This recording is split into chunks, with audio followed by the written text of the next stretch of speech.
Very good morning, welcome to Magadha morning debate.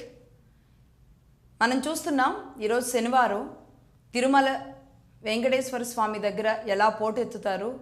Venkateswara స్వామిని ఈరోజు తిరుమలలో చూడాలని ఎన్ని రకాలుగా కలలు కంటూ ఉంటారు.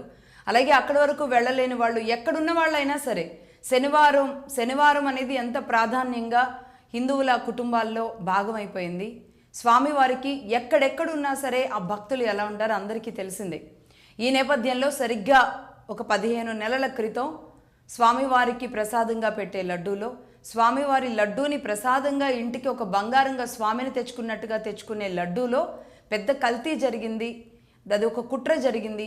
ఆనాటి ఒక కుట్ర బయటకు వచ్చిన తర్వాత అనుకోకుండా చంద్రబాబు నాయుడు గారు అసెంబ్లీలో ఆ విషయాన్ని బయటపెట్టిన తర్వాత అది పెద్ద దుమారంగా మారింది.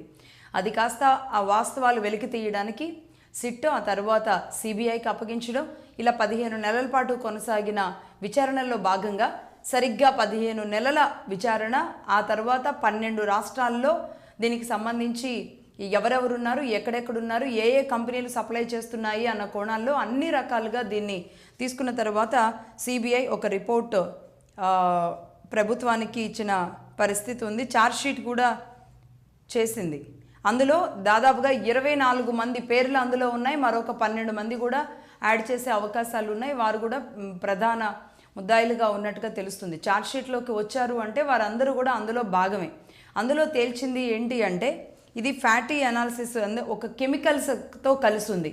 అసలు ఇందులో నెయ్యి లేదు, వెన్న లేదు, పాలు కూడా లేవు అనేదే అందరిని ఆశ్చర్యానికి గురి చేస్తుంది. పాలు కూడా లేకుండా తయారు చేసింది అంటే అది పామ్ ఆయిలా, లేదంటే ఎలాంటి ఆయిల్? అది పామ్ ఆయిల్ అనేది కూడా కాదు అన్నట్టు. అంటే ఏ ఆయిల్ నుంచి తీసింది? అది జంతువుల నుంచి తీసిందా, లేదంటే మొక్కల నుంచి తీసిందా? ఏదేమైనా సరే ఒక మోనోగ్లిజరైడ్, అది యానిమల్ ఫ్యాట్ కింద వస్తుందా, ఏ ఫ్యాట్ కింద వస్తుందో తెలియదు, కానీ పాలు కూడా లేకుండా తయారు చేసిన ఆయిల్ని దాదాపుగా కొన్నేళ్ల పాటు స్వామివారికి ప్రసాదంగా నివేదించారు అంటేనే అందరికీ బాధేస్తూ ఉన్న విషయం. అది ఎన్నో నెలలుగా మనం మాట్లాడుకుంటూనే ఉన్నాం. ఈ నేపథ్యంలో మరి ఇప్పుడు సిబిఐ ఛార్జ్షీట్ ఎక్కడి వరకు వెళుతుంది? మరి ఈ ఛార్జ్షీట్లో ఎందుకు భూమన కరుణాకర్ రెడ్డి గారి పేరు కానీ, ఆనాటి మరి సుబ్బారెడ్డి గారి పేరు కానీ, ధర్మారెడ్డి గారి పేరు కానీ ఎందుకు లేకుండా ఉన్నాయి? ఇలాంటి విషయాల్లోనే ఒక గందరగోళం కూడా నెలకొని ఉంది.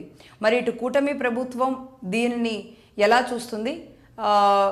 అలాగే వైసీపీ నిన్న సజ్జల రామకృష్ణారెడ్డి గారు, అలాగే అంబటి రాంబాబు గారు కూడా వచ్చి ఇదంతా అబద్ధం, మీరు కూటమి ప్రభుత్వం చెప్పిందంతా అబద్ధం, రిపోర్ట్ అంతా కూడా మీరు చెప్పిన దానికి పూర్తి వ్యతిరేకంగా వచ్చింది అంటున్నారు. అసలు నిజానికి ఈ రిపోర్టుకున్న దాదాపు 200 పైచిలుకు పేజీలతో ఉన్న ఈ రిపోర్టుకు సంబంధించిన పూర్తి డేటా ఏంటి? అసలు రిపోర్ట్ ఏం చెబుతుంది? ఇప్పటి వరకు జరిగింది ఏంటి? కూటమి ప్రభుత్వం వచ్చిన తర్వాత వారికి తెలిసిన నిజాలు ఏంటి? ఈరోజు వైసీపీయా టీడీపీయా గెలవడం కాదు, ఇక్కడ భక్తులు గెలిచారా లేదా అనేది కావాలి. భక్తుల నమ్మకాన్ని గెలిపిస్తున్నారా లేదా కావాలి. దీన్ని ఇక్కడికే వదిలేస్తారా లేదంటే సాగదీస్తారా అనేది కావాలి. దీనికి సంబంధించిన డిబేట్లోకి వెళదాం. పొలిటికల్ అనలిస్ట్గా ఉన్నారు జడ్జి రామకృష్ణ గారు, జాయిన్ అయ్యారు. నమస్తే అండి రామకృష్ణ గారు.